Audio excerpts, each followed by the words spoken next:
Moi, j'étais avec Romain Duris à ce moment-là. Je sais même plus. Non, Et c'était vous la êtes silhouette. restés combien de temps ensemble ? C'est pas un vrai rôle. Merci d'avoir accepté l'invitation. Nous, Avec plaisir. on va se taper des barres, je le sens.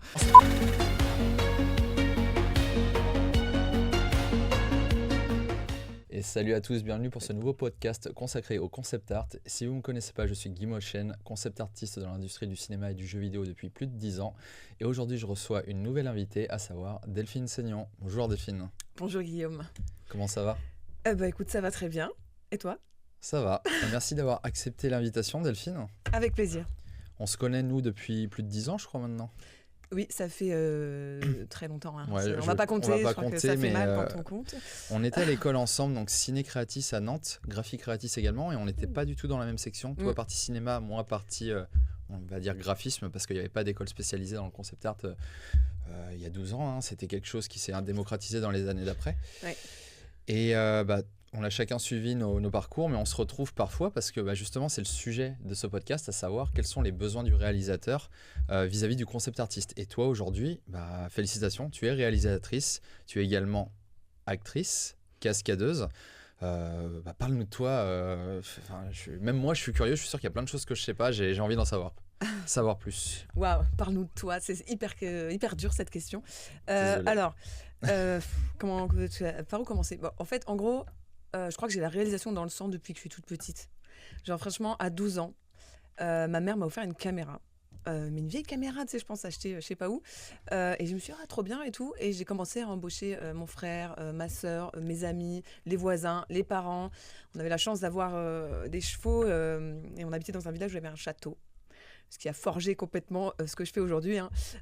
Et déjà, dès mes 12 ans, je faisais des films avec les chevaux, avec des armes, sur des thèmes de chevalerie. J'étais beaucoup... Enfin, le film qui m'a fait dire vas-y, je vais faire du cinéma et je vais réaliser des films, c'est Gladiator de Ridley Scott. Ce film, je sais pas, il y a tout dans ce film. En tout cas que j'aime, que ce soit l'acting, la musique, l'histoire que j'adore. La musique. La musique, Hans Zimmer. Incroyable. Tout à fait. Mon king. Il y a tout dans ce film, mais vraiment c'est le film qui m'a fait dire je vais faire de la réalisation et je vais faire des films aussi épiques que Gladiator. Donc voilà, quand j'avais 12 ans, j'ai essayé de faire ce genre de film-là, déjà. Et voilà, c'est bien beau de faire des films comme ça avec une petite caméra et de rien connaître en technique, mais de juste suivre son instinct. Mais à un moment, ça suffit pas du tout pour travailler dans ce milieu-là. Surtout que, je fais une petite parenthèse, mais mes parents n'étaient pas du tout d'accord avec mes ambitions. Voilà. Donc ça a été un petit peu compliqué au début pour faire du cinéma. Mais j'ai un peu forcé et je suis un peu une tête de mule. Je suis un peu bornée. Et donc, je suis allée voir cette école, donc Ciné Creatis, en effet, là où j'ai été formée, et qui m'a appris finalement tout le côté technique que j'avais pas, en fait, qui me manquait dans ce milieu-là pour faire de la réalisation. Donc, j'ai vraiment appris ça à Ciné Creatis. Je ne vais pas rentrer dans les détails, mais voilà, tout le côté technique. Mais c'était quand même une chance d'avoir cette école parce qu'on n'avait pas... alors, on précise, on est tous les deux... on a étudié à Nantes. Ciné Creatis, c'est à Nantes. Maintenant, c'est aussi à Lyon, d'après ce que tu m'as dit. Je ne sais plus quelle ville, mais oui, ce sont pas mal... C'est dans d'autres villes, mais on n'avait pas énormément d'options, en fait, pour les études. Donc, cette école, elle tombait quand même à pic pour toi, notamment pour le cinéma. Oui, complètement. Après, il y avait toujours les écoles comme la FEMIS ou ce genre de choses, mais c'est vrai que ne vivant pas à Paris à ce moment-là, en fait, moi, mon premier réflexe a été Ciné Creatis. Et voilà, en me renseignant, ça avait l'air super. Et ils faisaient des courts-métrages, ils faisaient plein de choses super cool. Enfin, vraiment, ça m'a donné envie. Donc, j'ai visité cette école et j'ai pu voir qu'ils avaient quand même, déjà à l'époque, ils avaient des caméras. Enfin, ils avaient quand même des moyens, ils avaient un studio. Enfin, voilà, on pouvait faire des choses cool. Donc, ça m'a beaucoup tenté. Donc, voilà, Ciné Creatis, c'était quelle époque. Quelle époque, Ciné Creatis. Des bons souvenirs, des bonnes beuveries, je ne sais pas si on peut le dire, mais en vrai, il y avait plein de choses. On le confesse. Il faut le confesser, en vrai. Mais non, pour revenir plus sérieusement, j'ai appris beaucoup de choses là. Donc technique, comme je disais. Et puis après, j'ai fait mon premier court-métrage en sortant de l'école, autoproduit.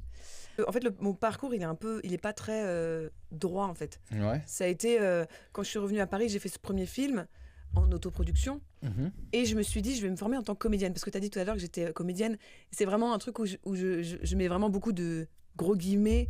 Parce que c'est un endroit où Oui, j'ai été formée, mais j'ai été formée pour en fait comprendre comment fonctionne un comédien ou une comédienne, quels sont les outils qu'on lui donne, je sais pas, comment il se met dans la peau d'un personnage, etc., pour pouvoir mieux les diriger. Mais c'est vrai que du coup, j'ai été formée et je suis montée beaucoup sur les planches. J'ai fait plein de choses en tant que comédienne.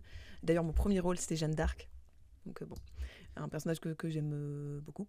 Mais tu as été formé, c'est pas ciné-créatrice, tu as pris Non, des cours à Paris. dramaturgie à Oui, Paris. oui, à Paris.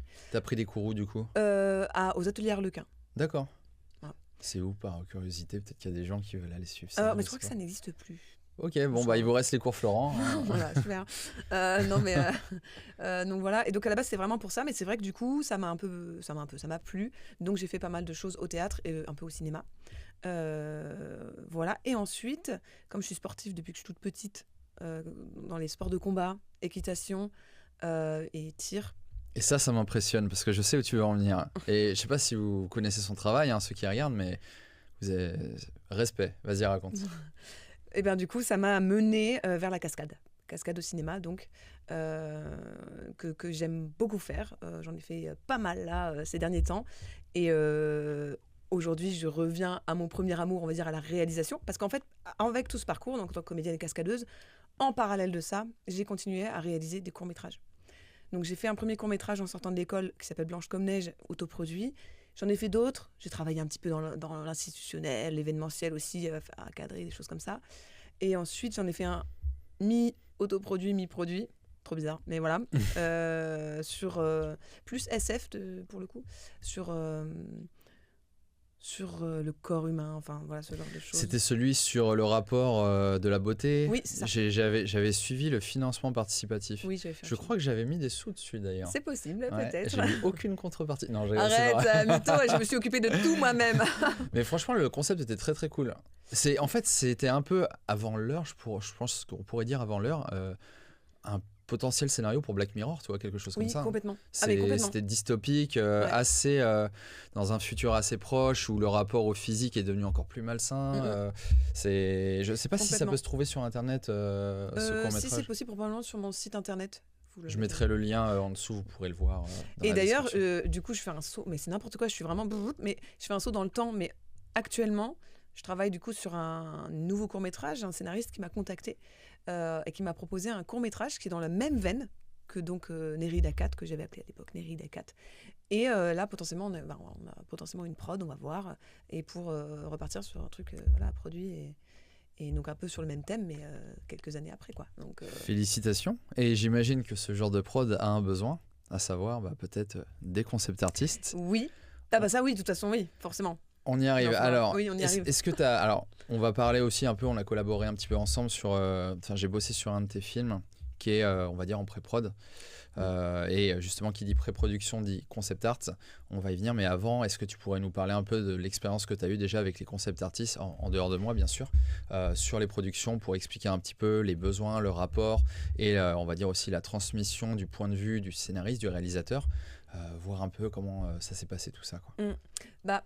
On va dire que la chose la plus compliquée, je trouve, pour travailler avec un concept artiste, c'est de lui transmettre ce que j'ai dans ma tête. Parce que je suis nulle en dessin. Je ne sais pas dessiner. Je trouve que c'est un super pouvoir magique. Alors, évidemment, ce n'est pas magique, c'est du travail. Mais je veux dire, c'est quand même un pouvoir magique de savoir dessiner ce qu'on a dans la tête et de le retranscrire fidèlement à ce que tu as dans la tête. Déjà, ça, c'est pas facile. Moi, je ne sais pas le faire. Mais alors... retranscrire quelque chose que quelqu'un d'autre a dans la tête, qui doit te traduire de ce qu'il lui a dans la tête, et que toi, après, tu dois interpréter et ensuite dessiner, il y a un gap énorme, tu vois. Enfin, genre, faut être hyper précis dans ta demande. Donc ça, pour moi, c'est un des challenges qu'il y a dans cette transmission entre le réalisateur et le concept artiste. C'est lui transmettre fidèlement ce que tu as dans ta tête, et ensuite voir comment lui, ou elle, apporte sa touche personnelle, parce que évidemment ça reste de l'art et donc il y a forcément une touche personnelle et c'est ça qui est intéressant. Chaque concept artiste a une façon de dessiner, une façon de faire son concept différente. Oui, surtout dans le cinéma où évidemment on nous envoie sur des pistes. Alors j'ai des idées en tête de films, alors pas de films précis mais de manière de travailler. Alors j'avais vu ça avec James Cameron où les concept artistes intervenaient vraiment, alors les concept artistes interviennent à vraiment tous les moments. Production, pré-production, post-production. Les concept artistes peuvent être sur les sets de tournage. On a des amis justement qui se sont retrouvés sur des sets justement en Angleterre, dans les studios Warner, et qui ont travaillé sur des films avec les acteurs à côté qui répètent ou ce genre de choses, où ils voient les scènes. Donc il y a quand même besoin du concept artiste à tous les moments. Et dans le cas justement de James Cameron, il leur avait demandé en gros, alors je pourrais pas vous dire si c'est sur Avatar ou Terminator, je me souviens plus, mais il donnait des idées qu'il avait pour le film de scènes clés. Et en gros, les concept artistes dessinaient en gros justement c'est à partir des briefs de James Cameron, et ils avaient collé un peu sur un mur toutes ces idées, et ils étaient un peu en train de structurer le film à partir de toutes ces scènes clés. Alors évidemment, c'est pas tout le monde ne travaille pas avec ce principe de patchwork, mais il y a plein de façons de travailler. Mais en tout cas, aujourd'hui, beaucoup dans l'industrie, je parle surtout des films blockbusters, c'est souvent un scénario pas très précis, c'est plus des idées un peu fouillis, et on te demande en gros de trouver des idées, de dégager des idées, et ça va apporter, avec ce ping-pong, justement plus de précision et des allers-retours quoi, pour peaufiner le scénario. Quoi. Mais c'est hyper intéressant ce que tu dis, parce qu'en effet, il y a plusieurs façons de travailler, et c'est vrai que parfois, un concept artiste va avoir cette idée à partir de ce que le réalisateur va lui dire, et en fait ça va amener à une autre idée, à autre chose en fait, et du coup ça peut se construire en effet comme ça, et ça peut en fait enrichir la création artistique, et ça c'est génial. Donc voilà ce que je peux dire. Alors après, il y a plusieurs concept artistes aussi. Comment Après ça dépend des productions, mais tu peux avoir plusieurs concept artistes. Par exemple, les retours que j'avais sur les gros blockbusters, c'est qu'en général, ils convoquent une trentaine, enfin je ne vais pas dire une trentaine de personnes, mais quand même beaucoup de concept artistes. Et faut partir du principe que en tant que concept artiste, c'est bien parce que tu es rémunéré, mais tes idées ne sont pas forcément celles qui sont retenues. Mais ils ont besoin de solliciter le point de vue de différents artistes. Et d'ailleurs, je pense qu'on peut préciser que dans les génériques de fin des films, les gros blocs que vous voyez à la fin, tout ce qui est concept art, justement digital artist et tout ça, c'est un nombre incalculable de noms qui justement témoignent du besoin en gros de faire intervenir autant de points de vue sur une production, quoi. Mais sauf qu'ils n'utilisent pas tout le temps tous les concept artistes, quoi. Exactement. Tous les concepts des concept artistes. C'est ce qu'on disait au dernier podcast, c'est que les artbooks en gros des films ne sont qu'une petite partie des concepts qui ont été retenus. Il y en a aussi qui n'ont pas été retenus, mais en général, il n'y en a pas beaucoup. Et tu te retrouves avec des quantités de concepts produits qui ne sont pas forcément vus. Et c'est dommage. Et parfois, ça ressort des années après sur Reddit, et ça rouvre des débats sur comment, par exemple, George Lucas avait imaginé certains concepts. C'est excellent de voir, par exemple, que Luke Skywalker, avant, c'était Starkiller, il se battait avec une espèce de respirateur. Pareil, je vais essayer de vous afficher le concept. Si vous allez le voir normalement, ce que je sais que je l'ai déjà vu, donc je vous l'affiche. Et donc, concept de Ralph McQuarrie, du coup, qui est une des premières références dans le concept art pour nous à l'époque. Et c'est hyper satisfaisant. On en parlait aussi dans le premier podcast, Jurassic Park, je pense que ça te parle autant qu'à moi. Non, mais bien sûr. Il s'était servi des concept art en gros pour faire des petites cartes à collectionner dans les jouets Hasbro quand c'était sorti. Et en fait, tu voyais des scènes qui n'étaient pas du tout issues du film parce qu'il s'était inspiré des bouquins pour faire les concept art. Et ayant lu le livre, j'ai compris des années plus tard à quoi correspondaient ces illustrations et ces dinosaures qu'on avait en jouet qui n'étaient même pas dans les films. Ça me fait penser que... ouais, grave. Et j'ai fait l'exposition Harry Potter à Londres récemment. Et à la fin de l'expo, sans spoiler, j'imagine, je sais pas, il y a en fait un couloir avec des concept art du film. Incroyable. Mais il y a des trucs magnifiques. Je pense que j'ai pris des photos, mais il y a des trucs ouf. Genre notamment, il y a un truc qui me revient en tête là, c'est les mange-morts dans Harry Potter.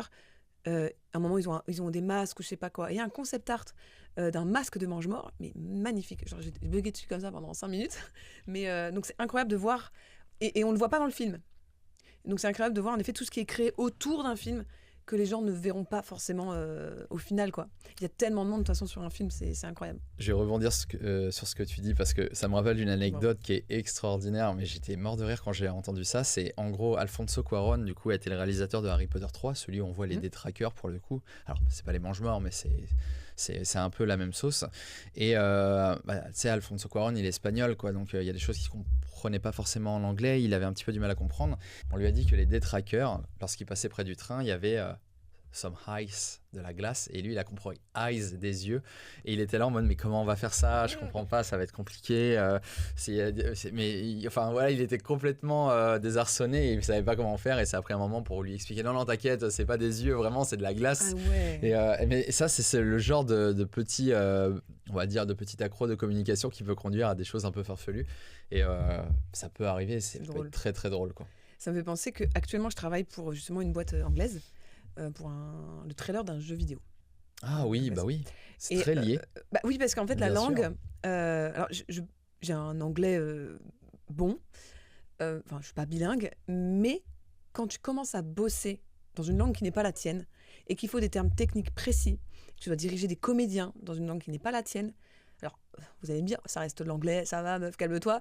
C'est pas l'allemand ou le russe, mais quand même, il y a un petit temps d'adaptation où tu dois vraiment essayer, c'est pareil, d'être le plus clair possible et de te faire comprendre et pas de dire eyes au lieu de ice, tu vois, genre. Bah ouais, Parce que là, voilà. Mais voilà, ça m'a fait penser à ça.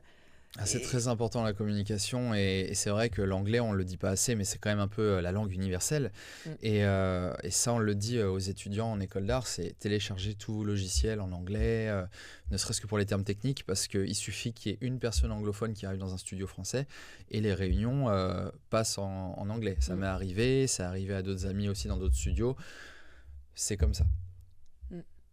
Mais pour en revenir à toi, tu es réalisatrice, cascadeuse, actrice. On a pu te voir alors moi en tout cas, tu m'as dit et je t'ai vu en effet. Je t'ai vu dans Les Trois Mousquetaires, les 2 films qui sont sortis et je t'ai vu aussi là en ce moment, tu es sur Netflix dans une série avec Pierre Ninet. Et je sais que même si on ne te voit pas beaucoup, bah c'est quand même très très très stylé. Donc allez voir cette série, ça s'appelle Fiasco. Fiasco, oui. Voilà. Ça s'appelle Fiasco, en effet. Je fais une reine viking dans Fiasco.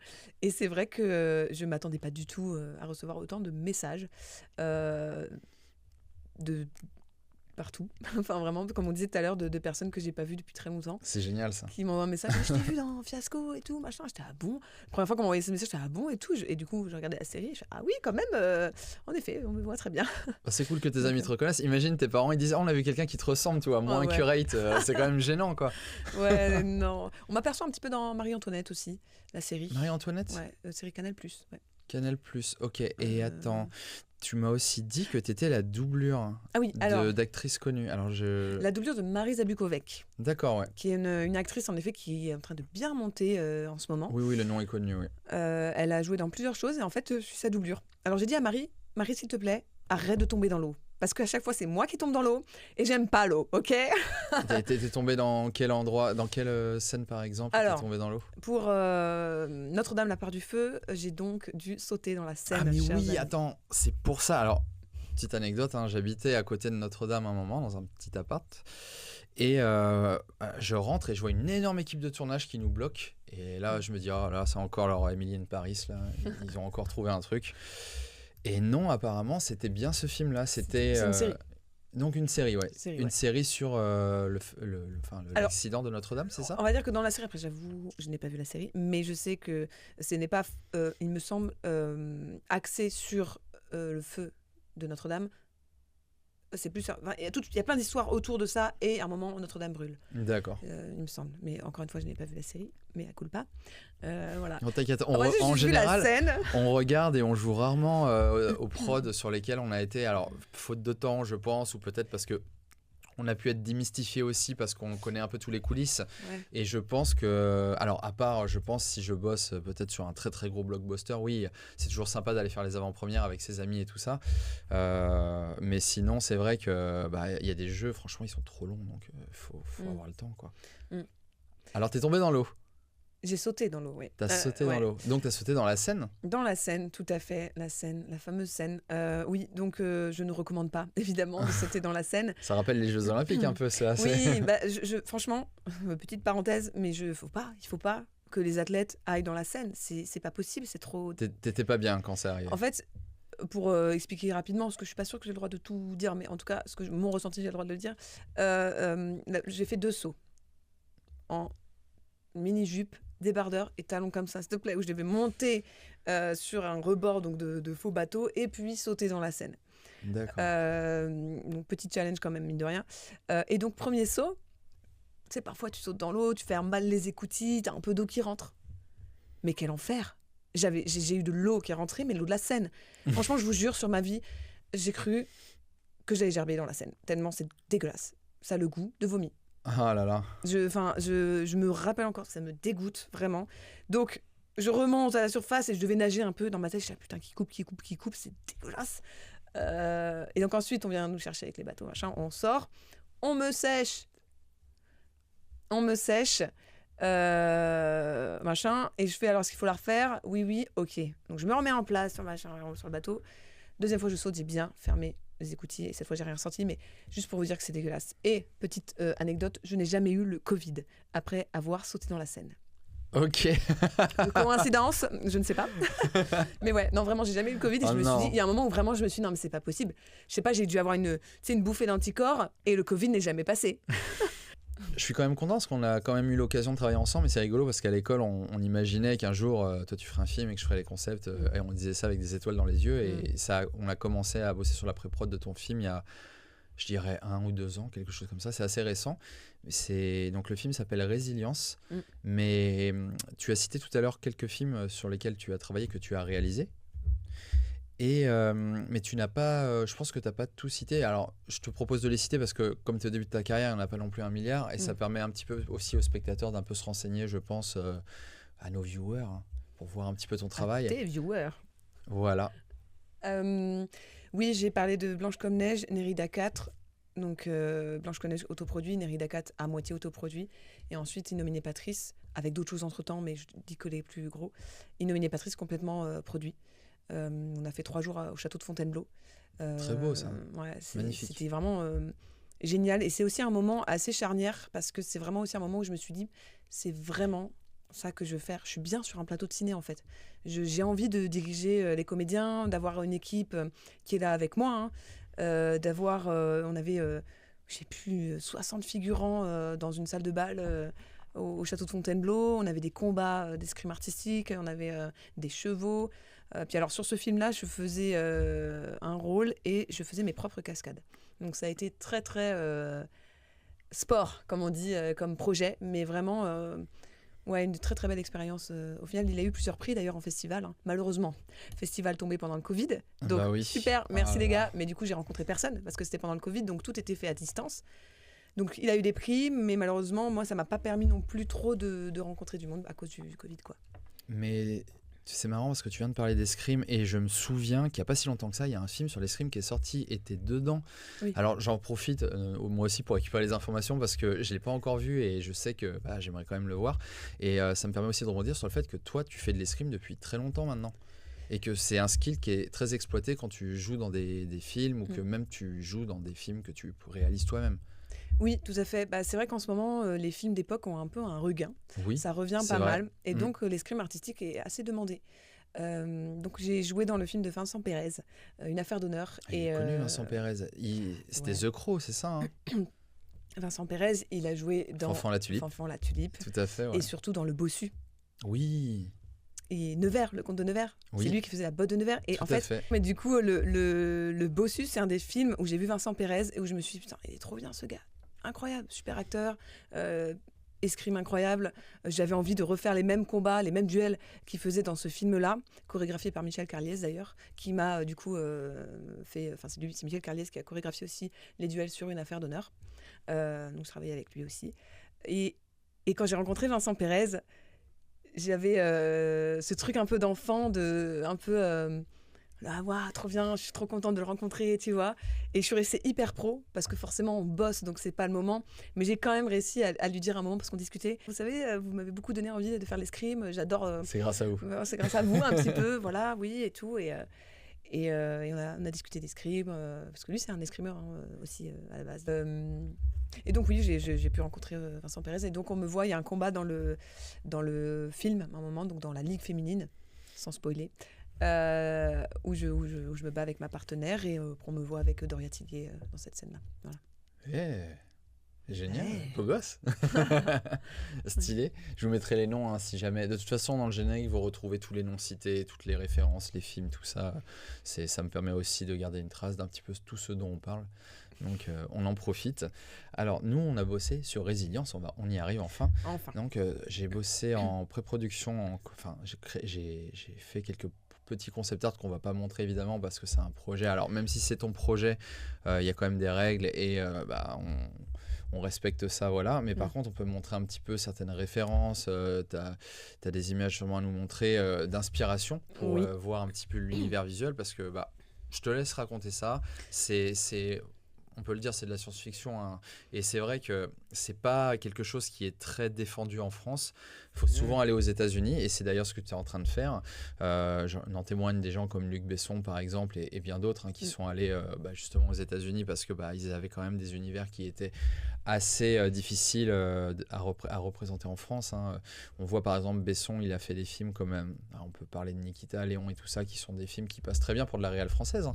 Mais dès qu'on arrive au 5e élément ou à du Valérian, là c'est sûr que c'est des budgets qui sont un peu plus compliqués à déployer en France, je pense. Après, il a réussi pour son Valérian. Hein. Mais le 5e élément aussi, il l'a fait Non, il l'a pas fait en France, le 5e élément aussi. 5e élément, il me semble, production franco-américaine. Donc oui, pour de la science-fiction, rester en France, c'est assez compliqué. Ouais, c'est assez compliqué. Le film sur lequel j'ai bossé, alors j'ai pas bossé sur beaucoup de films, mais j'ai bossé sur celui-là. Alors c'était des boîtes d'effets spéciaux en France, donc c'était Black Lab Studio qui a fermé, parce que c'était des gens passionnés. Le truc, c'est qu'ils se sont, j'ai presque envie de dire, tués à la tâche pour aller au bout de leur prod. Et à la fin, ils avaient plus de sous, alors ils se sont dissous. Et franchement, c'est dommage parce que c'était vraiment des gens qui étaient... c'était des gens ultra chauds et ultra passionnés, quoi. Et le film en question sur lequel j'ai bossé avec eux, je pense que vous le connaissez parce que ça s'appelle Blood Machine. Et Blood Machine, c'est ça.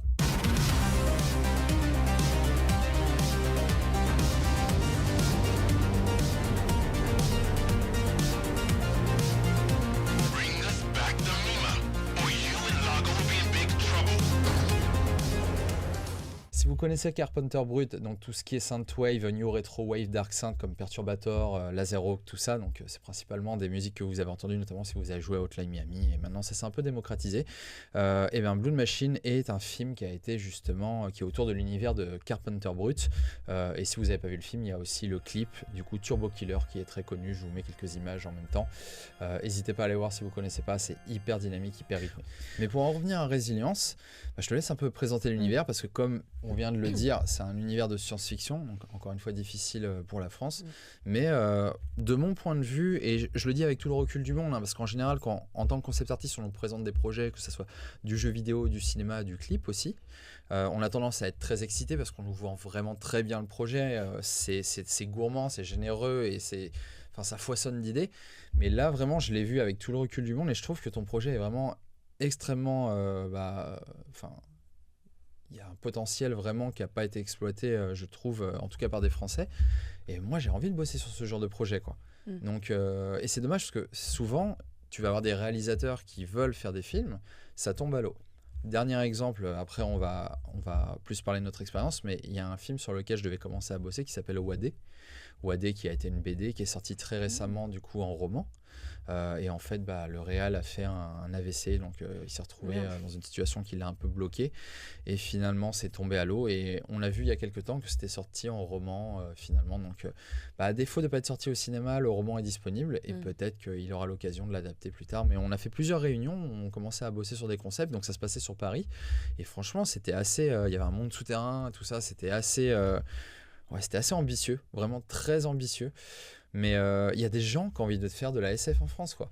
Et c'est dommage qu'on bloque ça, malheureusement, parce que tout le monde a peur que ce soit des gouffres financiers qui ne soient pas rentables. Et là-dessus, je ne peux pas trop féliciter le CNC de ne pas vouloir prendre des risques. Et en même temps, je ne connais pas tous les enjeux, donc je me limiterai à cette remarque, quoi. Que ce soit la science-fiction ou l'historique, ça reste en effet des projets qui sont chers. Et c'est ça qui fait peur, je pense. Après, il y a plein de choses qui rentrent en jeu, c'est-à-dire que moi je suis pas connue, tu vois. Je pense que déjà, en effet, Luc Besson il revient avec un projet de SF. Il y a déjà un nom, il y a déjà évidemment une filmographie, voilà, évidemment. Mais il y a ça aussi qui rentre en jeu. Il y a, comme tu l'as dit, en France, c'est pas forcément hyper ouvert à la SF, et pourtant il y a un tel public qui attend ça. Quand on voit les succès américains, est-ce que Dune c'est de la SF un peu, oui. Ça fonctionne bien, quoi. Donc Donc voilà, et donc résilience, c'est... Alors, comme on l'a dit tout à l'heure, je ne peux pas non plus trop rentrer dans les détails, parce que ça reste quand même un truc inédit, un projet, ça reste un projet inédit. Donc je ne vais pas pouvoir rentrer trop dans les détails, mais c'est un univers complètement sorti de ma tête. Alors évidemment, avec toutes les influences que j'ai pu avoir dans ma vie, de toute façon, on est toujours influencé par quelque chose. Il y a un livre qui s'appelle d'ailleurs Still Like an Artist. Il me semble que c'est ça le titre. Peut-être tu pourras mettre la couverture du livre. Oui, bah, je vous l'affiche. Là, vous la voyez. Très intéressant sur le fait qu'on est finalement le produit de tout ce qu'on a vu, ingéré, que ce soit vu visuellement, mais lu dans l'enfance, mais aujourd'hui même. Écouter en musique, moi je suis hyper influencée par les musiques. Il y a une musique que j'écoute qui va me faire des émotions, peut me donner une idée de film, par exemple. Donc tout ça, en fait, fait une sorte de melting pot qui va du coup faire un résultat qui sera celui-là, parce que c'est moi. Et si c'est toi, ça sera un autre résultat, même si on parle du même sujet, par exemple, tu vois. Et c'est ça qui est super intéressant. Et donc ce livre est cool là-dessus, si jamais vous voulez le découvrir. Bah, n'hésitez pas, hein. En tout cas, encore une fois, je noterai toutes ces références. Je trouve ça super intéressant parce que j'ai déjeuné avec un ami l'autre fois et on parlait d'Indiana Jones.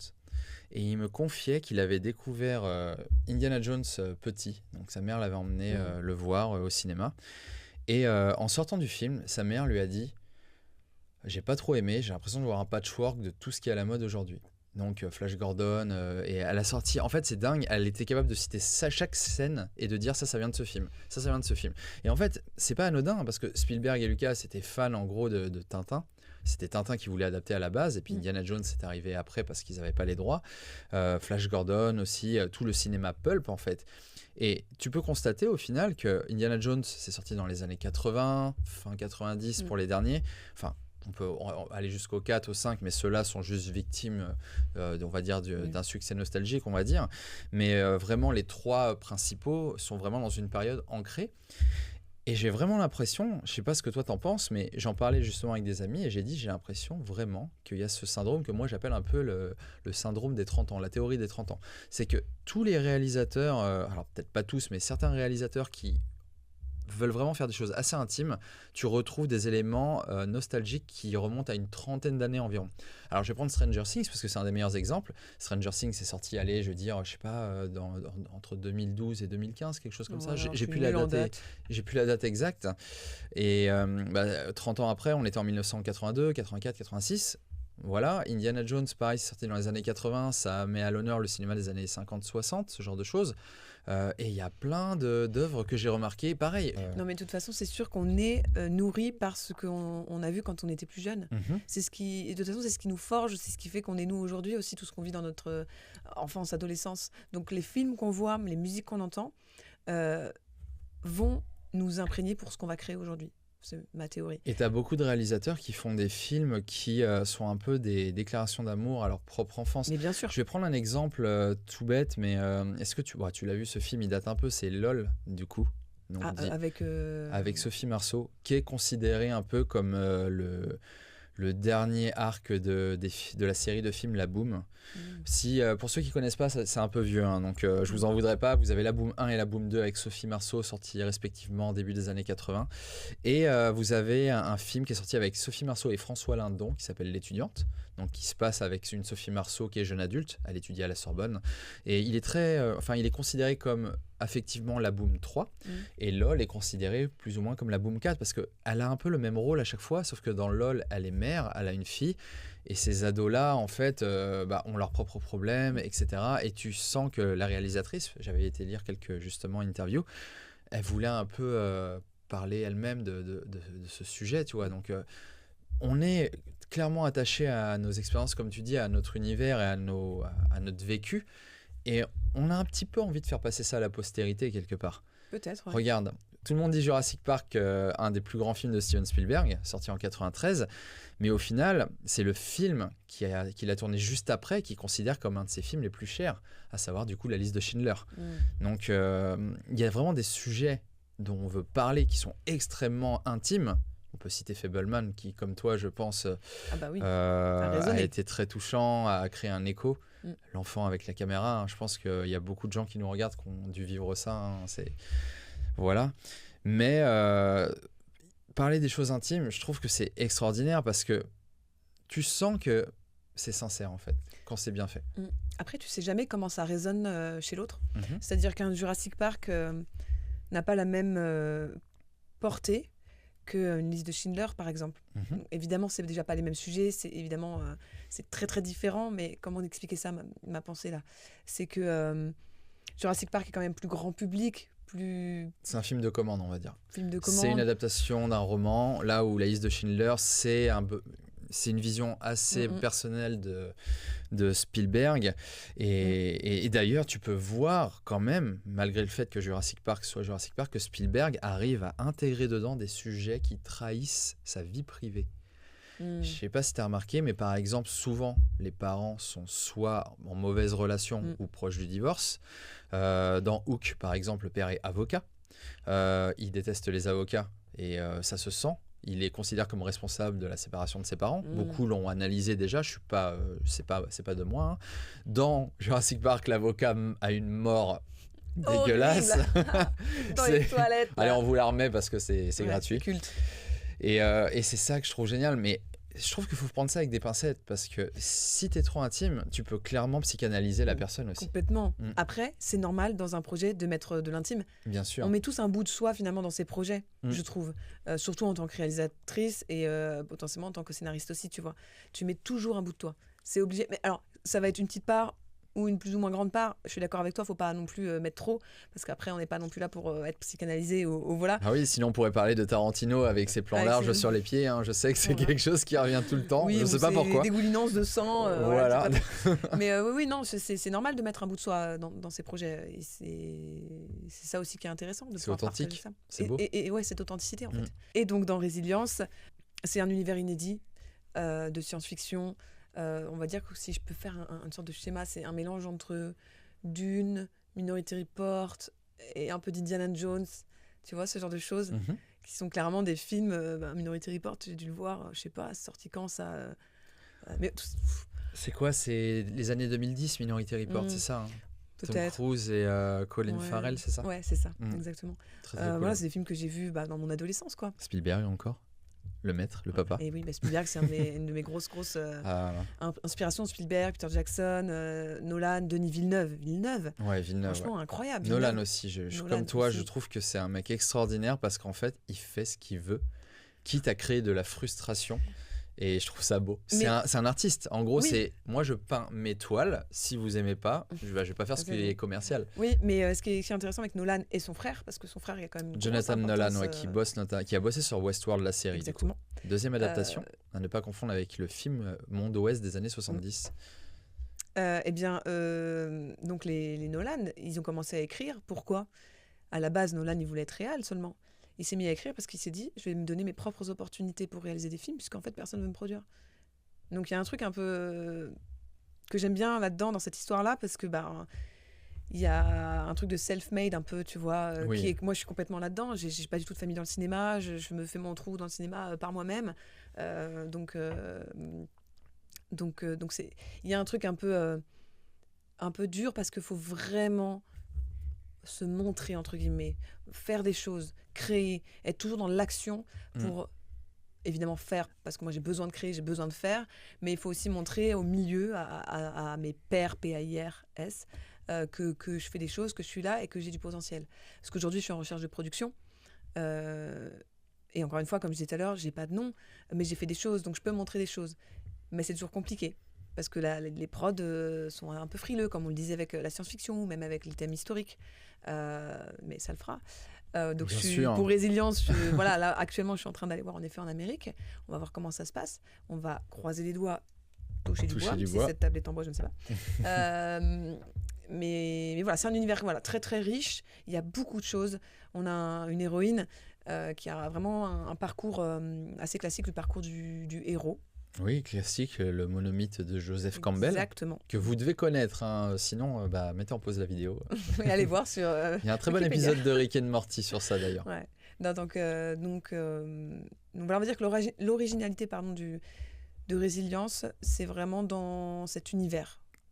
C'est vrai qu'il sorti de ma il est tête. très riche Et je veux quand même, je tiens, pardon, je te coupe, mais à citer quand même mon co-auteur, oui. Anthony Bechtatou, avec qui j'écris et en fait, j'ai commencé le projet toute seule, sauf que ça parle du deuil.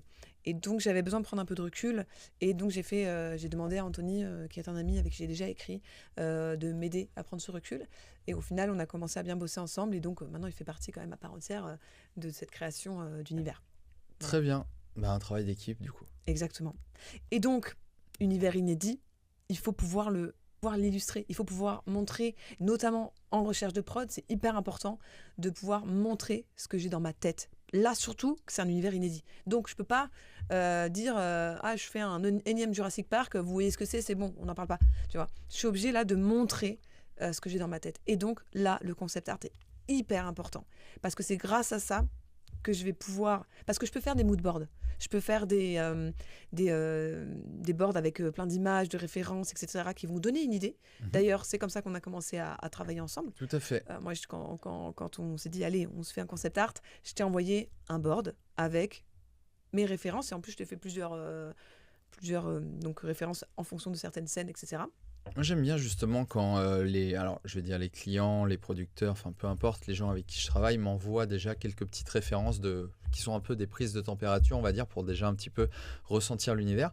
Mais il faut vraiment pas sous-estimer ça. C'est vraiment très utile. Je sais qu'il y a des personnes qui vont dire « Ah, je préfère rien avoir pour vraiment m'approprier la chose ». C'est une autre démarche. Moi, j'aime beaucoup justement le fait que tu sois arrivé avec plusieurs références. Et comme tu as un univers très riche, j'avais vraiment différents sujets. Et c'est vrai qu'on a un petit peu discuté de ce qu'on allait illustrer en priorité, les premières pistes. Et c'est un vrai bonheur parce qu'il y a beaucoup de choses différentes, quoi. Après, je pense que ça dépend des gens parce que moi, j'ai besoin d'avoir un peu quand même le contrôle.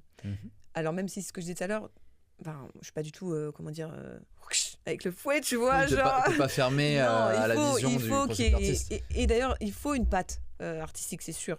Mais bon, après, moi, je connais ta patte artistique, je savais que ça allait matcher. Mais je sais quand même, j'ai quand même une vision précise de ce que j'ai dans ma tête. Et donc, c'est pour ça que pour le rapprocher le plus, comme je ne sais pas dessiner, je fais ces mood boards. Parce que j'ai envie de me rapprocher le plus possible de ce que j'ai dans ma tête, avec les concept art. Donc, c'est pour ça que je préfère faire un board en premier. Et ensuite, on discute et on va voir... parce que toi, quand on en a discuté, tu m'as apporté aussi des idées. Tu m'as apporté une coloration aussi, une nouvelle coloration, on va dire, à cette recherche en fait, d'univers. Et c'est ça qui est intéressant aussi. Cet échange qu'il y a entre nous deux.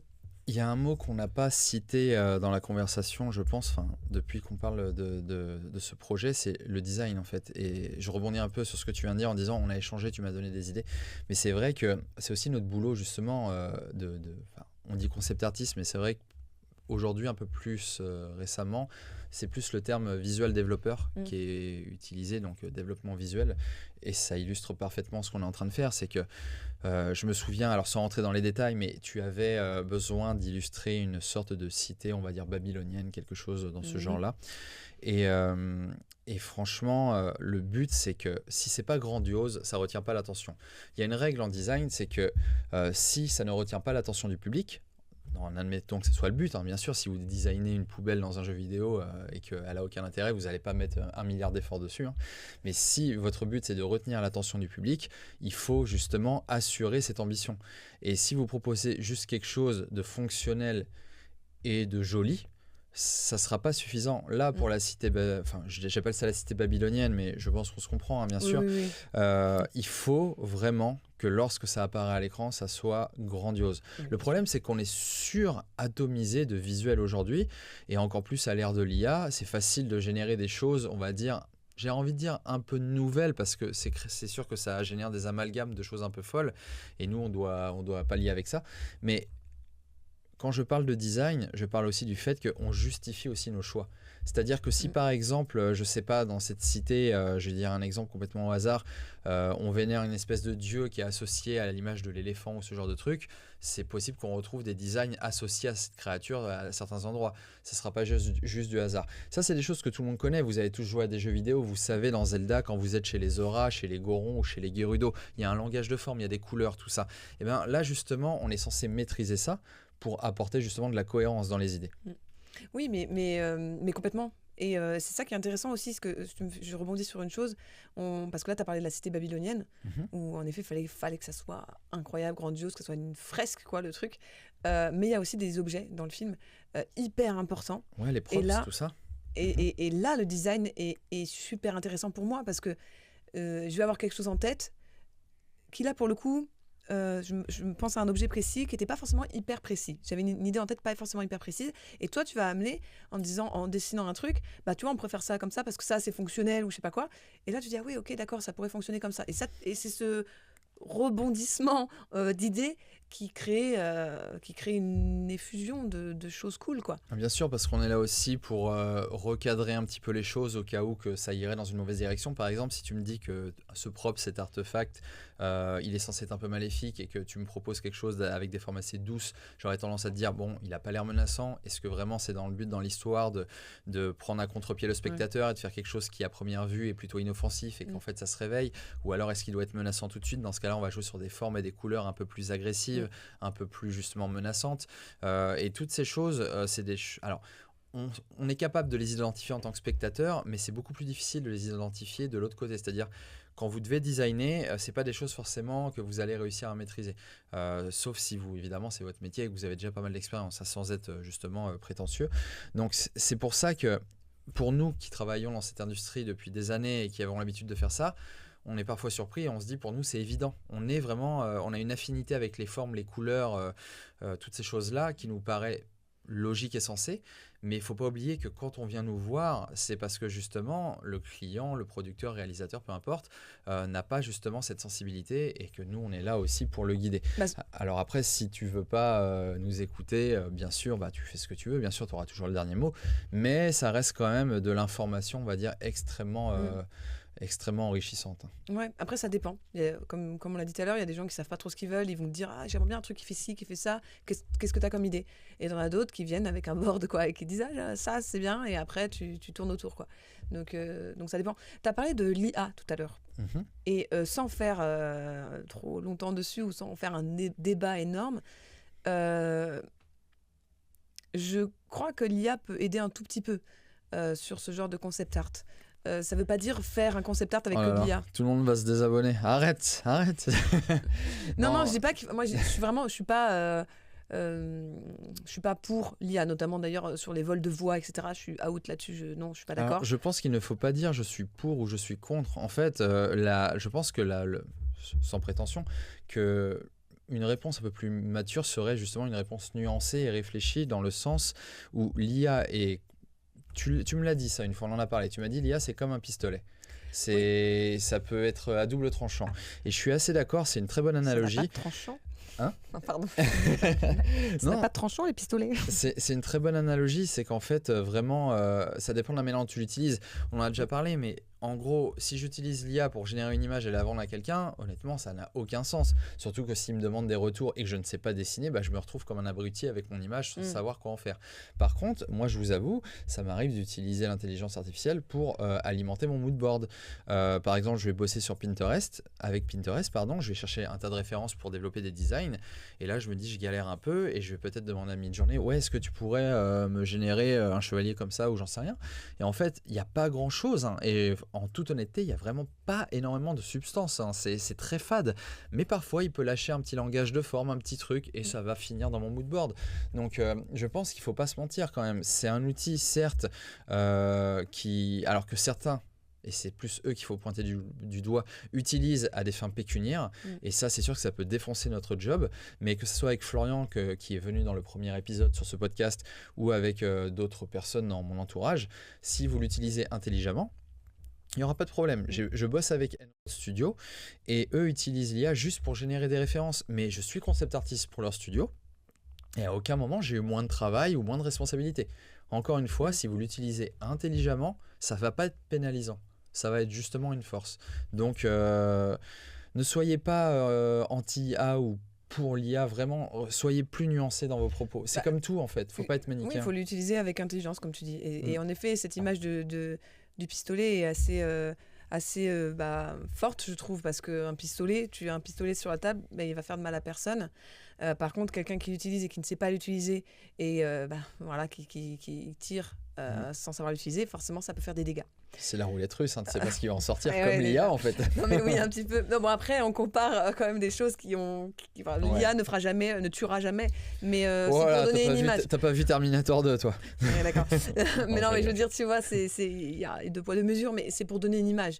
Et je suis complètement d'accord avec ce que tu dis, il faut juste nuancer un peu les propos et pas être virulent non plus trop, et savoir l'utiliser à bon escient. Et comme tu dis, en tant que mood board, pour donner une idée de couleur ou juste mélanger avec plein d'autres références, Pinterest, Pinterest est ton meilleur ami d'ailleurs, oui, ça fonctionne.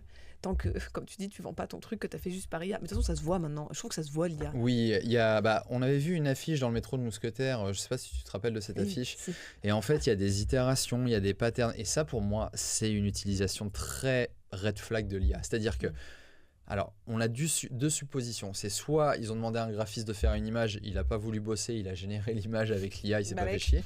Soit ils ont dit, on veut pas payer un graphiste, ils ont été voir l'IA, ils ont demandé au petit cousin, toi tu touches à ça, voilà, il a généré l'image et fin. Là, je trouve que par contre, générer une image et l'utiliser en produit brut, je trouve que c'est dégueulasse, honnêtement. C'est pas possible. Ça doit être un outil d'émulation, je trouve, à l'heure actuelle. Je suis d'accord avec toi. Il y a un sujet dont j'aimerais qu'on discute. C'est pas, alors je vais pas appeler ça le métier de concept artist, mais c'est le métier de made painter. On n'a pas encore eu l'occasion d'en parler et je pense qu'il n'y a pas de meilleur podcast que de recevoir quelqu'un du cinéma pour en parler. Et c'est quoi déjà le made painting?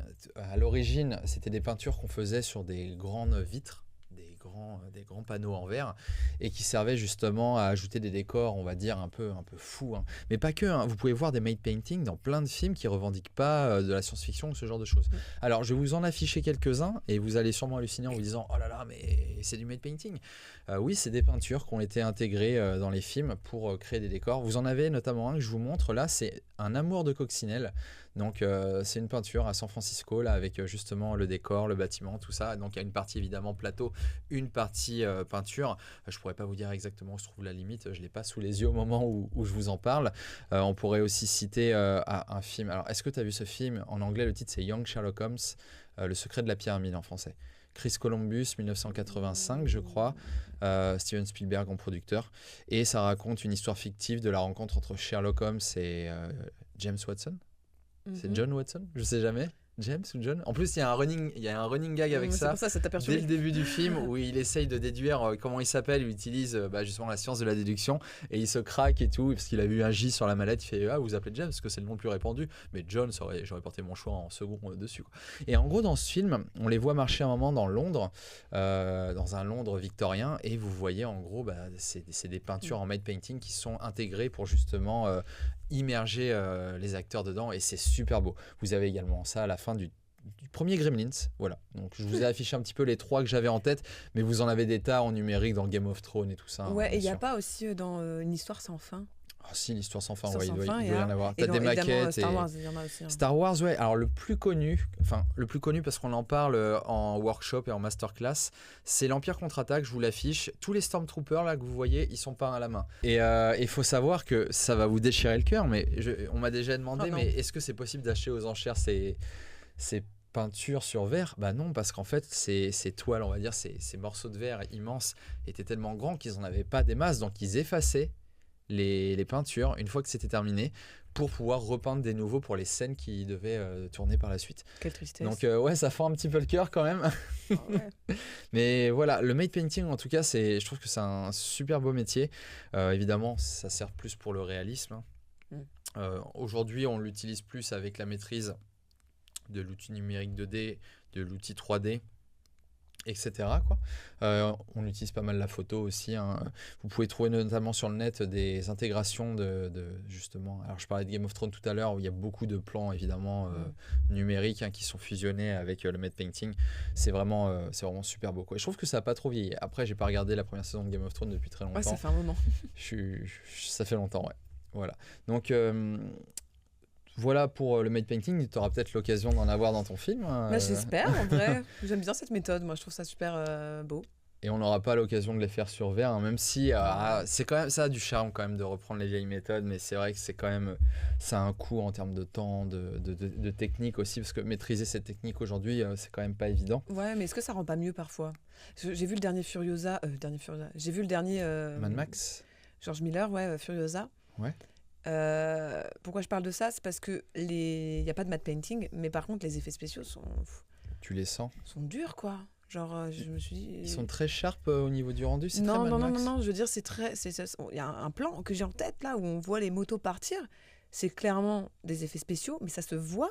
Et je me dis, putain, mais quand même, on en est à un moment où, sur ce genre de grosse production, tu t'attends à ce que les effets spéciaux soient nickel. Et donc parfois, je me dis, mais c'est quoi? Peut-être qu'à l'ancienne, en matte painting, potentiellement, ça aurait été mieux fait, tu vois, j'en sais rien. Mm. Mais voilà, juste pour dire, parfois, je me demande s'il faut pas revenir un petit peu aux sources et à l'artisanat un petit peu.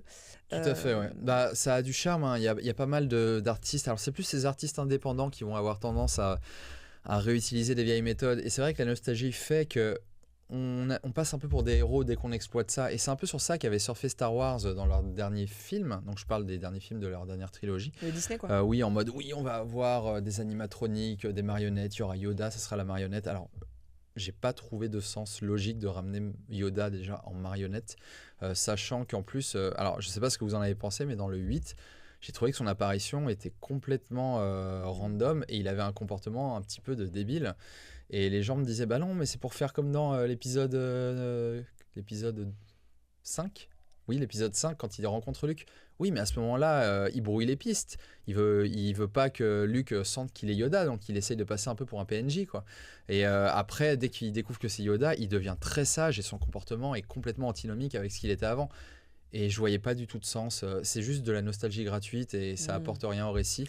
Enfin, ça me fait penser à la un marionnette. truc. Non, mais oui, mais ça me fait penser aussi au fait aujourd'hui qu'il y a beaucoup, notamment pour moi, les Star Wars, les 3 derniers, les Disney, là, c'est quand même le reflet d'un moment où j'ai l'impression qu'ils ont beaucoup trop écouté les fans et beaucoup trop fait plaisir aux fans, voulu faire plaisir aux fans. Alors que pour moi, un film, c'est pas ça. Et tu sais quoi? C'est George Lucas qui disait ça là très récemment au Festival de Cannes. Oui. En fait, on fait pas enfin, on peut pas dire que il faut que le film rencontre son public. Bien sûr. C'est important. Sinon, ça sert à rien de faire des films. Il y a toujours un message à faire passer. Mais par contre, on peut pas faire un film pour une communauté de fans. Enfin, comment dire? On peut pas accéder au désir de tous les fans. Il y a tellement de gens. L'univers Star Wars est tellement large. Il y a tellement de fans à travers l'univers, genre carrément la meuf, à travers le monde, que on peut pas déjà faire plaisir à tous les fans et deux, écouter ce nombre de personnes trop gros. Ça fait des films du coup qui ont plus de substance, qui partent dans tous les sens et je trouve ça dommage du coup d'écouter en fait les fans. Enfin, c'est trop bizarre ce que je dis, mais en vrai, faire un film avec un vrai message, ça plaira aux fans. Si tu restes dans l'univers Star Wars, ça plaira aux fans. Faire un film avec un bout de ça parce qu'il y a une communauté de fans qui veut qu'il y ait ça, ou un bout de ça parce que les fans veulent avoir la nostalgie du Yoda, parce que machin, du coup ça fait une sorte de patchwork où le message est un peu dilué, un peu perdu. Oui, c'est un peu gras, c'est un peu gratuit, et à partir de là, ça n'a pas vraiment de profondeur. En fait, c'est marrant parce qu'en général, on a tout ou rien. C'est soit vraiment le réalisateur impose sa vision. En fait, il faut savoir que Star Wars, quand c'est sorti, c'était la vision de quelqu'un qui pensait que son film était éclaté et que ça allait être de la merde. C'était hyper compliqué d'avoir quelque chose qui allait être fonctionnel. Et aujourd'hui, c'est devenu quelque chose qui a été approprié par les fans, à tel point que dès la deuxième trilogie, donc la prélogie, les fans ont pété un cap quand la menace fantôme est sortie. Hein. Il y a eu, les gens disaient que c'était de la merde, c'est un film de blabla politique pendant 2 heures. Mais faut savoir tout simplement qu'une œuvre, plus elle perdure dans le temps, plus on se l'approprie et ça fait partie de nous. Et que dès qu'on veut la revisiter, vous ouvrez mon petit coffre de mon enfance. Et qu'est-ce que vous allez faire avec ? Je pense qu'il faudrait... Je suis désolé, mais moi je fais partie de ces gens-là. Je pense que cette licence devrait juste dormir. On devrait la laisser tranquille et essayer de créer des nouvelles histoires, inventer des nouvelles choses. Il y a plein de choses à explorer. En fait, on est trop réfugiés dans nos acquis et j'ai l'impression qu'on n'ose pas trop Non, on a plein de choses à raconter, donc il n'y a pas de limite aux histoires. On peut Surtout vraiment, dans Star Wars, l'univers est tellement large. Oui, Il y et a puis plein de choses. quand j'étais étudiant, justement, quand on était à l'école ensemble, je jouais au jeu The Old Republic, qui se passe... moi aussi. c'est vrai. Il était trop joué. On était plusieurs dans la classe à y jouer, et ça se passe genre 1000 ans, à l'apogée de l'ère Jedi et tout ça. Et il y a des personnages emblématiques comme Dark Nihilus, Dark Nihilus, Dark Revan. Bon, moi, je jouais à un site. Ouais, j'ai joué un petit peu les deux, j'étais curieux. J'ai joué un Jedi obscur et un Sith lumineux. Et en fait, je trouve que le contraste fait que les histoires sont très prenantes. Mais ça, c'est pareil, tu vois, dans l'épisode 7, Kylo Ren, moi, j'aurais voulu qu'elle arrive du côté de la lumière. On n'a jamais vu au cinéma un Sith qui devient Jedi. Pourquoi pas avoir exploité ça? C'était pas tant cousu de fil blanc, et même si à la fin, il le tue, quoi, le perso, quoi. Donc, c'est badant. Oui. Oh là là, ce spoiler, j'espère que tout le monde a vu Star Wars. On pourrait discuter un peu de films connus et justement de toute la partie concept art et développement visuel. Alors j'ai en tête une trilogie, c'est pas forcément la plus célèbre, mais c'est la trilogie de Neil Blomkamp. Alors c'est pas des films qui se suivent de mémoire, c'est District 9, il y a Elysium et Chappie. Et je voulais parler de Elysium justement parce qu'il a été assez saboté à cause justement du fait que Neil Blomkamp était avant, pas concept artiste, je crois qu'il était 3D artiste, si je me trompe pas. Et il expliquait dans une interview que le film avait été saboté parce qu'il avait été très impressionné par des potes à lui qui avaient fait des concept art de robots très très stylés. Et il s'est retrouvé dans une position justement qui est la preuve de ce qu'il ne faut pas faire dans le cinéma, c'est-à-dire intégrer des concept art parce que vous les trouvez cool, mais à aucun moment ils ne vont supporter le récit ou apporter une plus-value narrative dans votre histoire. Et vous vous retrouvez en gros avec des concept art qui sont jolis, qui sont beaux. Et je vais même citer, alors Jurassic Park présent, je vais citer le professeur Sattler dans Jurassic Park. Vous avez reproduit ces plantes parce que vous les trouvez jolies, mais ce sont des organismes vénéneux qui n'ont aucune idée de l'époque où elles vivent et qui peuvent réagir d'une manière totalement inattendue. Les concept art, c'est pareil. Si tu les prends parce qu'ils sont juste jolis et qu'ils n'ont aucun but, ça va saper votre film et ça va faire de la merde. Mais ça me fait rebondir sur un truc de montage en tant que réalisatrice. Quand parfois tu es sur le tournage, tu as fait un super plan, tu as fait une super lumière, tu en as un peu bavé pour faire ce plan, mais il est super joli et tout. Et quand tu arrives au montage, tu dis à ton monteur ou à ta monteuse, ce plan, je veux trop qu'il y soit et tout. Et ton monteur et ta monteuse va dire, ouais, mais en fait, ce plan, il raconte pas, il supporte pas l'histoire. Il va te dire, oui, ce plan, il te sert pas l'histoire, il fait pas avancer l'histoire.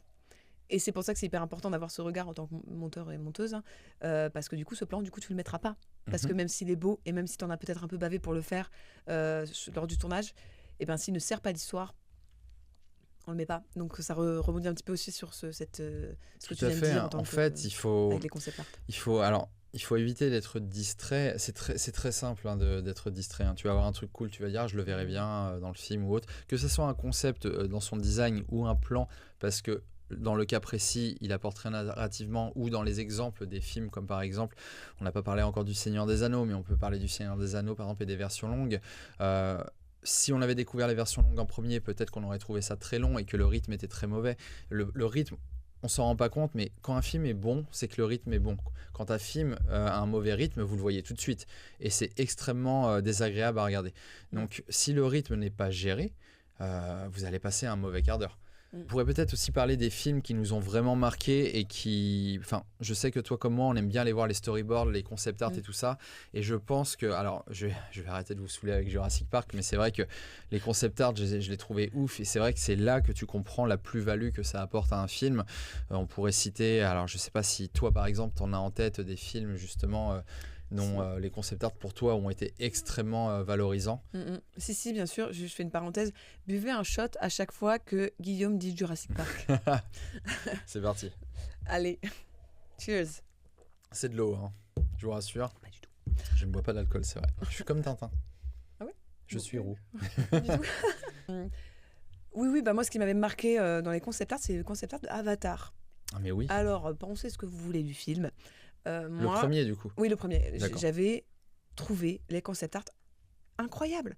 L'univers d'Avatar, quand on est sur Pandora, il est ouf. Il est vaste. Il y a plein de créatures différentes qu'on n'avait jamais vues. Les avatars comme ça, les grands machins bleus.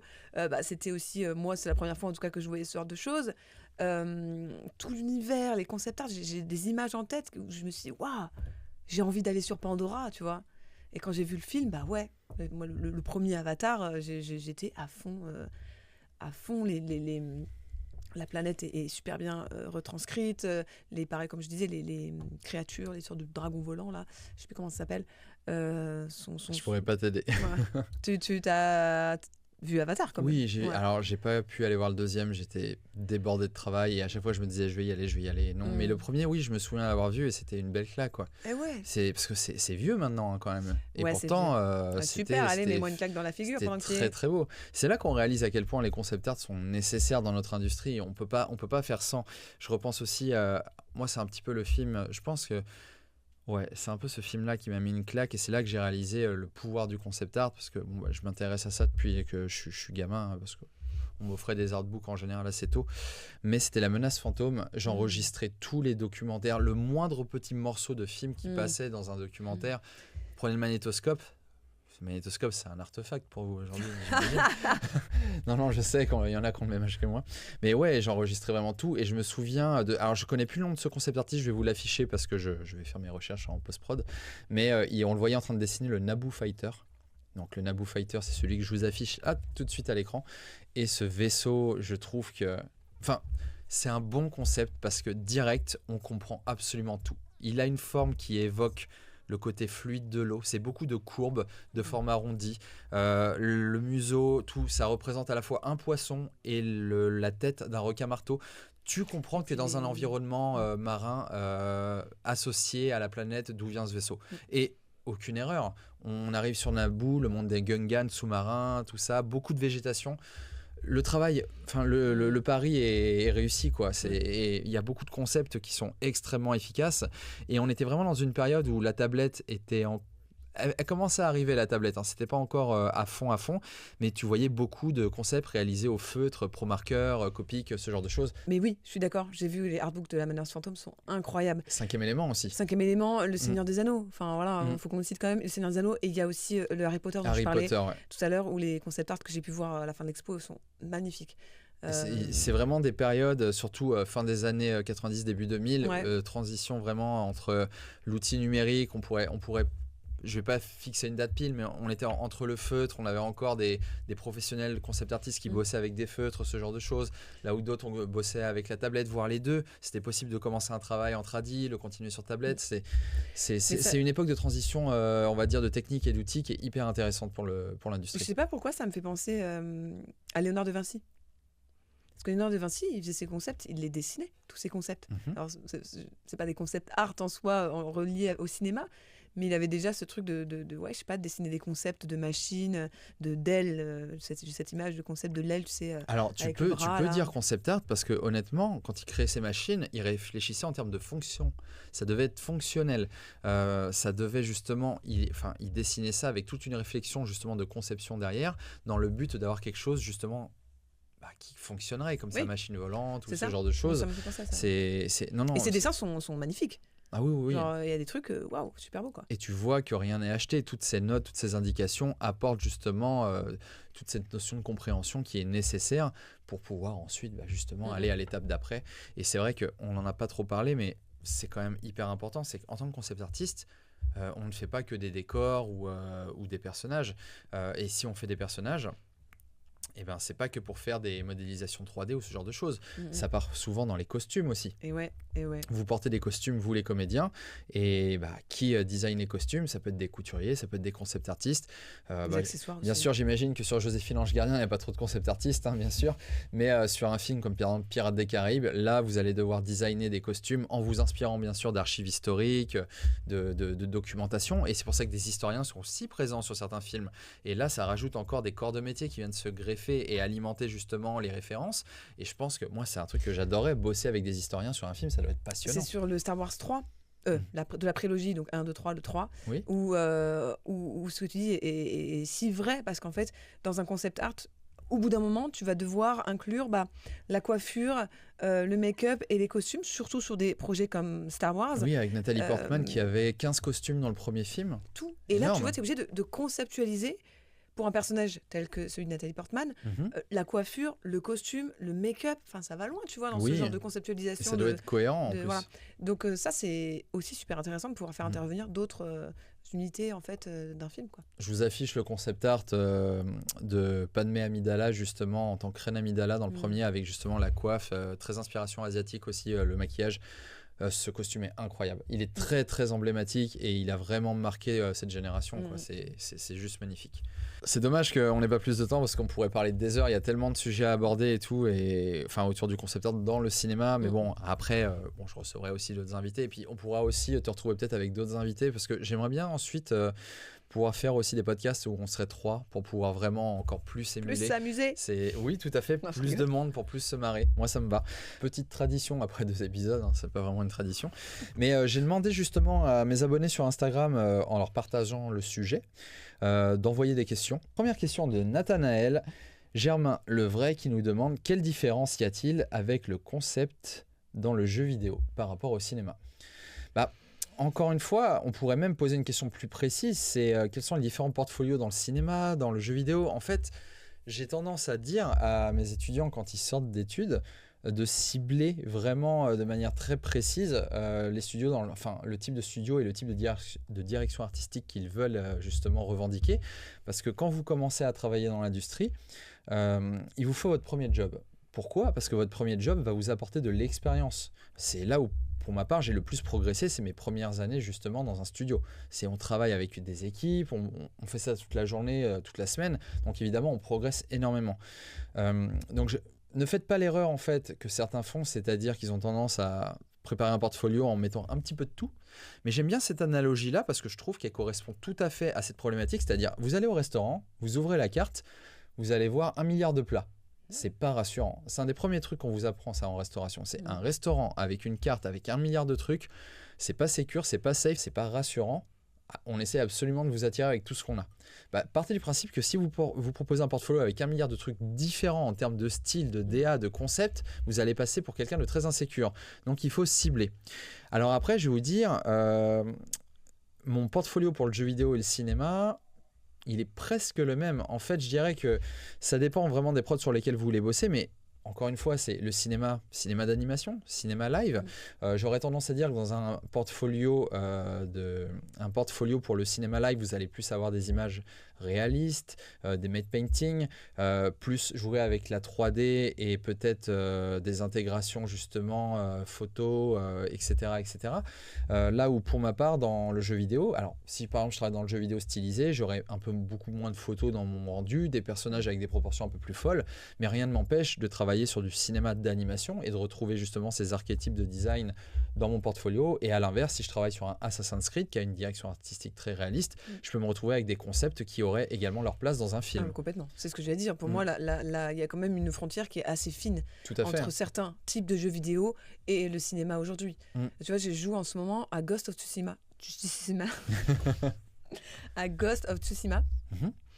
Qui est un film, qui est un jeu vidéo magnifique et qui clairement, il y a des moments dans ce jeu qui sont cinématographiques.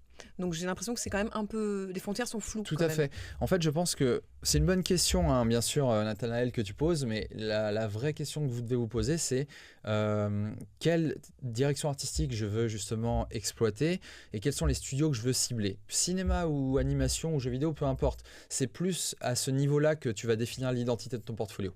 Romain Concept Art qui nous dit « Trop bien ». C'est pas une question, Romain, mais merci pour le soutien en tout cas. Alors, j'ai une autre question de Will Riffo qui nous dit « Comment se placer efficacement dans l'industrie ? Piston, chance, merci. » Alors, le mot piston, je vais pas l'éluder tout simplement parce que... Alors, le mot est un peu vulgaire, mais on va dire les recommandations plutôt font partie du métier. Pour ma part, j'ai jamais envoyé un seul portfolio. Et en même temps, j'avais pas énormément de pistons. C'est juste qu'il faut savoir aussi provoquer sa chance. Si par exemple, tu as un bon portfolio, mais que tu as du mal à te vendre et à aller vers les gens, ça va être compliqué de trouver du travail. J'ai un très bon exemple. J'avais un ami à Nantes qui avait un portfolio, mais il nous met une fessée, hein, clairement.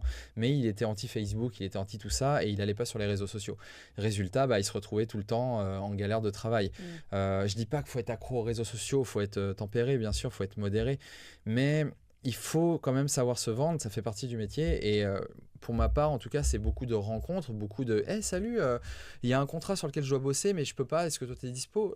C'est sûr que ça apporte de la chance. Vous allez aller à des événements, par exemple artistiques, et vous pouvez aussi rencontrer des recruteurs, ce genre de choses. Donc, le plus efficace, c'est bien sûr passer par le truc classique, c'est-à-dire votre ArtStation, votre portfolio, envoyer des portfolios. LinkedIn, ça marche très bien aussi. Si vous contactez directement les recruteurs sur LinkedIn, c'est ce que j'ai fait pour ma part, bah, vous allez avoir plus de chances d'avoir des réponses, même s'ils ne sont pas obligés de vous répondre. Je crois que c'est aussi beaucoup une histoire d'opportunité à saisir et à prendre absolument quand y a une opportunité qui se présente. Je pense que c'est un peu pareil dans le milieu du cinéma, mais piston peut-être, mais je pense que c'est surtout une histoire d'opportunité, rencontre, et de talent. Niveau aussi. Talent. Il faut quand même avoir un peu de talent. Et un peu, beaucoup, ça serait mieux. Ouais. Mais bon, aujourd'hui, quand tu vois certaines choses, bon voilà. Et un tout petit peu, peut-être, de chance. Mine de rien quand même. Mais la chance, elle se provoque. C'est-à-dire que s'il y a une soirée avec des recruteurs et que vous n'y allez pas, vous ne provoquez pas votre chance. Voilà. Vous devez la provoquer. C'est une large question. Hein. J'ai vu un truc une fois, je ne sais plus qui a dit ça. C'est en gros, show up. Vas-y, montre-toi, montre ton travail et il y aura des choses qui vont bouger. Si tu te montres, enfin si tu ne vas pas, si tu show up pas, enfin je ne sais plus comment il disait, en fait rien ne va bouger. Tu resteras dans ton état figé. Alors Tout à fait. Provoquer sa chance, c'est ce que tu viens de dire. Voilà. C'était pour. C'est une large question. Hein. On pourrait y passer des heures, mais je pense qu'on aura l'occasion de revenir sur le sujet à un moment. Alors, et dernière question. On va pas avoir le temps d'en faire plus. Hein, on arrive à la fin. Qu'est-ce qui fait un bon concept artiste? Est-ce que le style personnel de l'artiste peut se trouver utile? Alors oui, tout à fait. J'ai un très bon exemple en fait. Tout simplement, je vais citer un peu mon expérience personnelle. J'échange beaucoup avec mes directeurs artistiques quand je bosse avec Blizzard. Et parfois, quand j'ai des questions un peu trop techniques, on me dit ah, mais attends, faut pas oublier que Hearthstone, pour citer l'exemple de Hearthstone, c'est un jeu où en gros, on prend plein d'artistes qui apportent leur style aussi au jeu. Certes, il y a des règles sur la direction artistique de Blizzard, à savoir des couleurs flashy, des gros coups de pinceau, il y a plein de petites règles en termes de direction artistique, mais ils veulent qu'on s'approprie le sujet. Donc pour répondre à la partie, est-ce que le style personnel de l'artiste peut se trouver utile? Oui, bien sûr, ça complètement. On peut même aller voir des artistes uniquement parce qu'ils ont une direction unique et que ça peut servir une production. Ça a été le cas de Spider-Verse, avec notamment Alberto Mielgo. Si on regarde le travail qu'il a fait sur Tron ou ce genre de choses, donc Tron la série animée et d'autres trucs avant, on peut voir que il était tout à fait prédisposé à bosser sur ce film. Et qu'est-ce qui fait un bon concept artiste? Je dirais vos qualités, c'est curiosité, discipline, beaucoup d'abnégation et surtout encore la discipline, quoi. Et ça, c'est un peu la qualité de toute personne qui réussit, c'est-à-dire que si le matin tu te lèves à 11h et que t'as pas de motivation et que c'est tout bête, mais j'ai pas grandi en étant un gros sportif, mais aujourd'hui je fais beaucoup de sport. Alors beaucoup de sport, je fais pas 5 heures de sport par jour, mais c'est dans mon emploi du temps, et je peux vous assurer que c'est très important. Surtout que Game changer. On travaille beaucoup sur le bureau, tu vois, sur la table, et il faut se dépenser, il faut se vider l'esprit, et surtout qu'on a la tête tout le temps pleine, que ce soit des références, des idées, etc., quoi. Donc c'est très important. Il y a aussi une histoire de sensibilité. Ça me fait penser aux cartes Magic. Comme tu parles de Hearthstone, je pense oui, Magic, on n'en a pas parlé. On n'a pas parlé, mais très rapidement, parce que c'est la fin. Mais je jouais à Magic pas mal à un moment. Et il y a des cartes, il y a plein de styles différents dans Magic, en fait. Oui, il y a plein d'artistes différents, ouais. Et du coup, tu vas avoir une sensibilité qui va être plus vers tel artiste ou tel autre artiste. Mais dans les cartes Magic, tu as vraiment des concepts incroyables, quoi, qui t'ouvrent sur des univers, mais tu peux partir d'une carte Magic et inventer une histoire complète. Tellement les concepts sont ouf. Voilà, petite parenthèse, mais je pense qu'il y a aussi pas mal de sensibilité. On achetait beaucoup, surtout des gens comme nous, on achetait les cartes sans savoir jouer, mais elles étaient belles. Trop belles, ouais, voilà. Et on en a racheté, je me souviens, en 2012, c'était en 2012, je crois, on a acheté une extension qui venait de sortir et on a appris un petit peu à jouer, mais surtout on regardait le nom des artistes, on fait j'ai une carte de cet illustrateur, trop drôle, genre. J'ai une carte de cet illustrateur, de celui-ci, de celle-là, etc. Mais en fait on est juste content d'avoir leurs artworks imprimés, quoi. Ouais, parce que Hearthstone, malheureusement tu peux pas les avoir dans les mains, donc c'est un peu dommage, mais bon, oui, non, c'est vrai, c'est la vie. Sur un jeu. Eh bien nous arrivons à la fin de cette émission. Tout d'abord je voudrais te remercier, Delphine, d'avoir libéré du temps, parce que je sais que tu es très occupée. Et c'était pas facile de se synchroniser, donc je suis très content qu'on ait pu faire ça ensemble. Donc merci beaucoup. Ben, avec plaisir. Je pense qu'on a encore plein de trucs à dire en vrai. On aura De toute façon, l'occasion quand on de se discute, ça revoir. dure toujours des plombes. Mais oui, plein de choses à dire encore. Je pense que c'est un sujet très vaste, Oui, puis on pourra se refaire une session avec d'autres personnes, carrément. même plus tard, hein, quand tu seras en haut de l'affiche, très riche et célèbre. Il ne faudra pas oublier le petit podcast de Guimau sur YouTube. Évidemment. Merci à tous d'avoir suivi ce 3e épisode. Je ne sais pas encore qui sera l'invité du mois prochain. Tout ce que je peux vous dire, c'est qu'on va avoir des gens qui ont bossé sur des prods très très sympas. Donc j'ai hâte de vous partager ça. N'hésitez pas à vous abonner à la chaîne si ce n'est pas encore fait. Plus on aura d'abonnés, plus je pourrai faire venir des gens importants. Donc c'est quand même assez important de le préciser. N'hésitez pas à mettre un petit pouce en l'air, vous connaissez la musique, un petit commentaire si vous voulez participer à la conversation qu'on a eue avec Delphine et si vous avez des questions. On se fera un plaisir d'y répondre en commentaire. J'ai encore le temps de répondre à tout le monde, donc profitez-en. Et surtout, n'hésitez pas à suivre le Patreon pour ceux qui veulent toujours plus de tutos pour développer leur skill artistique. Merci à tous et on se retrouve le mois prochain pour le 4e épisode. Salut tout le monde.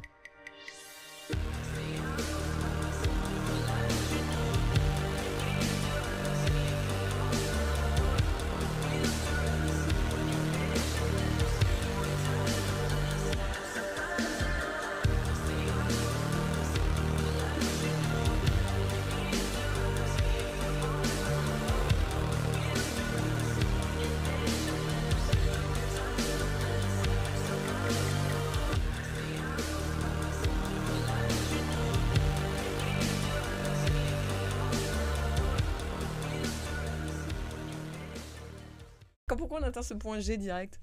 Hein? Ce point Ce point G, c'est pas... Si, le point... Ah ça, je vais le Goldwyn. mettre dans l'intro. Non.